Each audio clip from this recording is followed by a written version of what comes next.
Hi hello నమస్తే welcome to spicy crunch. ఈ రోజు వీడియోలో చాలా మందికి ఎంతో ఇష్టమైన మటన్ కీమా కర్రీని ఎలా చేయాలో చూపిస్తున్నాను. ఈ కీమా కర్రీని మా ఇంట్లో అందరూ చాలా ఇష్టంగా తింటారు. ఈ కీమా బగారా రైస్, రోటీ, చపాతీ లాంటి దాంట్లోకి బెస్ట్ కాంబినేషన్. అంతేకాకుండా సౌత్ డిషెస్ అయిన దోశ లాంటి వాటికి కూడా చాలా బాగుంటుంది. సో నాన్ వెజ్ లవర్స్ కి చాలా ఫేవరెట్ అయిన ఈ కీమా కర్రీని చాలా సింపుల్ గా ఎలా చేసుకోవాలో ఇప్పుడు చూద్దాం రండి. ముందుగా నీట్ గా వాష్ చేసిన కీమాని తీసుకోవాలి. కీమాలో ఇలా 2-3 నల్లి బోన్స్ ఉంటే ఆ టేస్ట్ మరింత బాగుంటుంది. ఇప్పుడు ఇందులో 1 స్పూన్ కారం, 1/2 స్పూన్ గరం మసాలా, 1/2 స్పూన్ పసుపు, 1 స్పూన్ సాల్ట్, 1 స్పూన్ అల్లం వెల్లుల్లి పేస్ట్ వేయాలి. అలానే 1/2 చెక్క నిమ్మరసం వేసి ఇంగ్రీడియంట్స్ మొత్తం కీమాకి బాగా పట్టేలాగా కలుపుకోవాలి. ఒక 10 నుండి 15 నిమిషాలు మ్యారినేట్ అవ్వనివ్వాలి. ఈ లోపు స్టవ్ మీద కుక్కర్ పెట్టి 2 నుండి 3 టేబుల్ స్పూన్ల ఆయిల్ వేసి వేడయ్యాక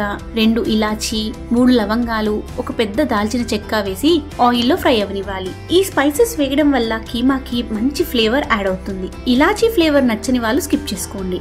ఇవి ఫ్రై అయ్యాక సన్నగా చాప్ చేసిన 2 ఆనియన్స్ వేసుకోవాలి. ఆనియన్స్ ని దోరగా వేయించాలి. అలానే 4 పచ్చిమిర్చి వేసి ఇవి త్వరగా ఫ్రై అవ్వడానికి 1/2 స్పూన్ పసుపు, 1/2 స్పూన్ సాల్ట్ వేసుకుని మరి కొద్దిసేపు మగ్గనివ్వాలి. ఈ కీమా కర్రీకి ఆనియన్ బాగా మగ్గిపోవాలి.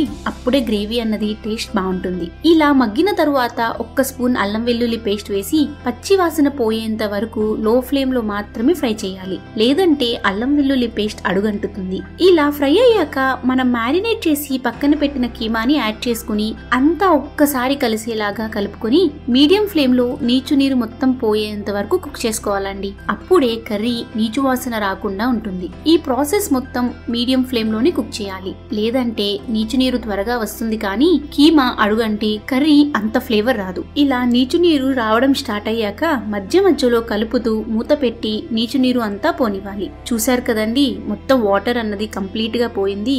ఇప్పుడు కీమా బాయిల్ అవ్వడానికి సరిపడా వాటర్ పోసుకోవాలి. ఇప్పుడు ఒక్కసారి కలిపి టేస్ట్ చూసి ఏమైనా సరిపోకపోతే ఒక్కసారి టేస్ట్ అన్నది అడ్జస్ట్ చేసుకుని కుక్కర్ లిడ్ పెట్టి మీడియం ఫ్లేమ్ లో 4 విజిల్స్ వచ్చేంత వరకు బాయిల్ చేసుకోవాలి. మీడియం ఫ్లేమ్ లో 5 విజిల్స్ వచ్చాక ఫ్లేమ్ ని లో ఫ్లేమ్ లో అడ్జస్ట్ చేసుకుని మరో 5 నిమిషాలు కుక్ చేసుకుని స్టవ్ ఆఫ్ చేసుకుంటే సరిపోతుంది. ఇలా ప్రెషర్ మొత్తం పోయాక లిడ్ ఓపెన్ చేసుకోవాలి. చూసారు కదా, కీమా పర్ఫెక్ట్ గా బాయిల్ అయింది.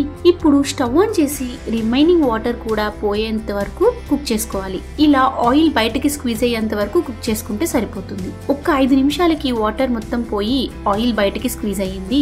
ఇలా సన్నగా చాప్ చేసిన కొత్తిమీర, లైట్ గా పుదీనా వేసి స్టవ్ ఆఫ్ చేసేయాలి. వేడిగా ఉన్నప్పుడే సర్వింగ్ బౌల్ లోకి తీసుకుంటే మన tasty mutton keema curry ready. దీన్ని వేడిగా బగారా రైస్, రోటీతో తింటే ఆ టేస్ట్ చాలా బాగుంటుంది. చూస్తుంటేనే మీకు కూడా తినాలనిపిస్తుంది కదా.